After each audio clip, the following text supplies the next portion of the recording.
व्याकरण में अगले पड़ाव पर निकलने से पहले देखते हैं यह घटना। ओ जी, मोटरसाइकिल पर जैसे हेलमेट ज़रूरी है वैसे ही बड़ी बड़ी गड्डियों में सीट बेल्ट लगाना ज़रूरी है जी। देखिए क्या होता है, जब बड़ी बड़ी गाड़ियों में कार में हम घूमते हैं उस समय कार अगर किसी चीज़ से टकरा जाती है या दुर्घटना हो जाती है तो क्या हो जाता है, कार के अंदर बैठे हुए जो भी व्यक्ति है वे आपस में टकरा कर ही घायल हो जाते या मर जाते हैं जी। और जो भी आदमी है सामने वाली चीज़ से टकरा जाते हैं जी, इस कारण मौत हो जाती है। तो इसी से बचने के लिए सीट बेल्ट और एयर बैग्स बनाए गए हैं जी। देखिए इस वीडियो में ये जी गाड़ी ऐसी चलती रहती है और जब किसी चीज़ से वो टकरा जाती है अचानक, तो उसी समय यहाँ का सेंसर शुरू हो जाता है जी, और वो दो जगह संदेशा भेज देता है, एक सीट बेल्ट को और एक एयर बैग को संदेशा भेज देता है जी। सीट बेल्ट को क्या संदेशा भेज देता है कि भाई तू इसको कस के पकड़ ले, क्योंकि अब टक्कर हो गई है, आदमी सामने वाली चीज़ से टकराने वाला है और टकरा कर इसकी मौत हो जाएगी, इसलिए उसको कस के पकड़ ले। ये पहला संदेशा जाता है सीट बेल्ट को जी।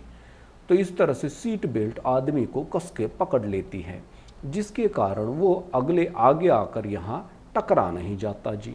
फिर दूसरा संदेशा उसी पल बिल्कुल माइक्रो सेकंड में दूसरा संदेशा चला जाता है एयर बैग को, और एयर बैग अपने आप खुल जाती है, जिसके कारण क्या हो जाता है, जो सीट पर बैठा हुआ व्यक्ति सामने स्टीयरिंग से या किसी चीज़ से टकराने वाला था वो टकराता नहीं जी।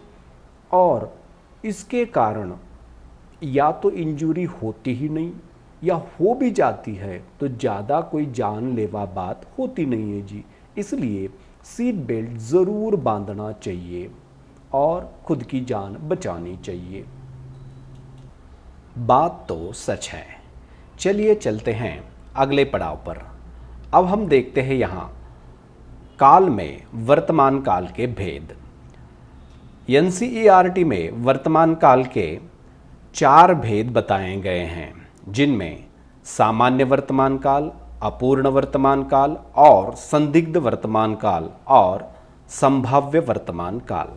तो इस तरह से ये 4 भेद बताए गए हैं। महाराष्ट्र स्टेट बोर्ड की परीक्षाओं में हिंदी चूंकि द्वितीय भाषा के रूप में पढ़ाई जाती है, तो यहाँ वर्तमान काल के 3 भेद माने गए हैं जो इससे अलग है, जैसे सामान्य वर्तमान काल, अपूर्ण वर्तमान काल और पूर्ण वर्तमान काल। तो अभी जो घटना आपने देखी है वहीं से यहाँ जानकारी हमने ले ली है, और इसी जानकारी को हम अभी इसी की मदद से हम वर्तमान काल के तीनों भेद समझ कर लेंगे। जैसे देखिए, वैसे तो काल के बारे में बताया गया है कि काल कोई वाक्य नहीं है, कोई सेंटेंस नहीं है। तो काल एक स्थिति है, कंडीशन है। किसकी स्थिति है? घटना की स्थिति है, समय की स्थिति है। तो इसी को हमें समझना है।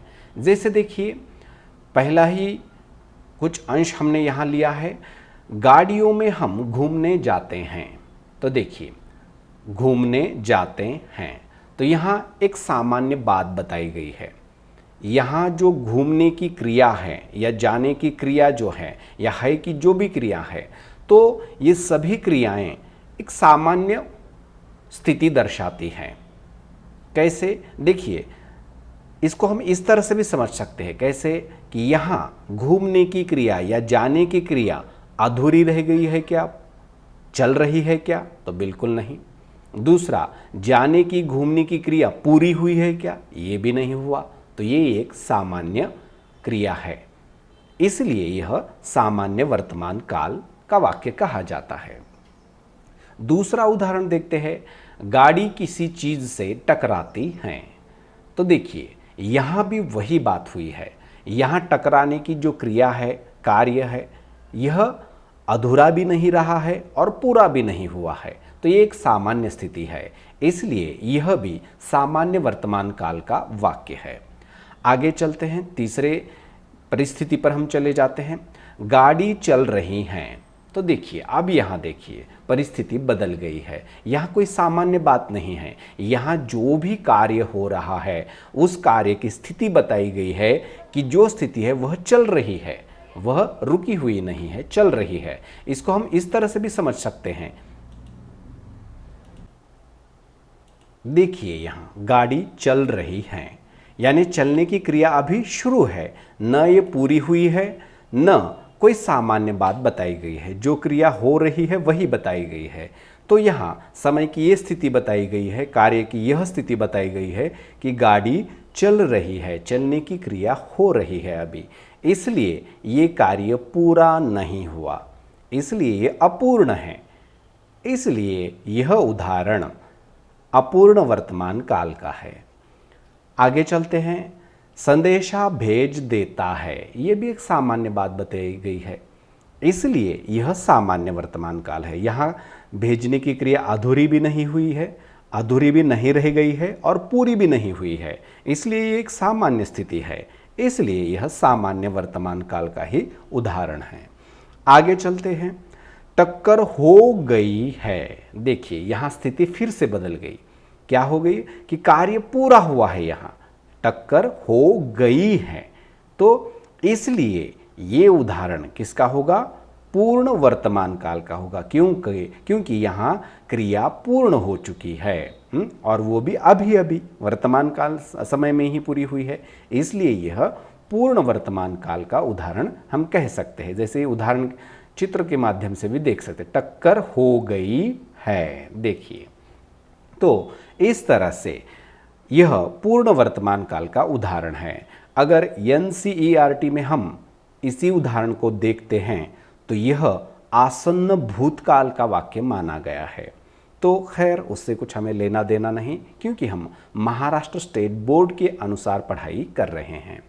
तो अगले उदाहरण पर हम चले जाते हैं। एयर बैग खुल जाती हैं, तो ये भी सामान्य जानकारी, समय की सामान्य स्थिति बताई गई है कि खुल जाती है, तो एक सामान्य बात है। न यहाँ क्रिया अधूरी रह गई है न यहाँ पूरी हुई है, तो ये सामान्य है, इसलिए यह सामान्य वर्तमान काल का उदाहरण है। तो इस तरह से वर्तमान काल के ये 3 भेद, जिसमें सामान्य वर्तमान काल, अपूर्ण वर्तमान काल और पूर्ण वर्तमान काल को हमने इस घटना के साथ समझ लिया है।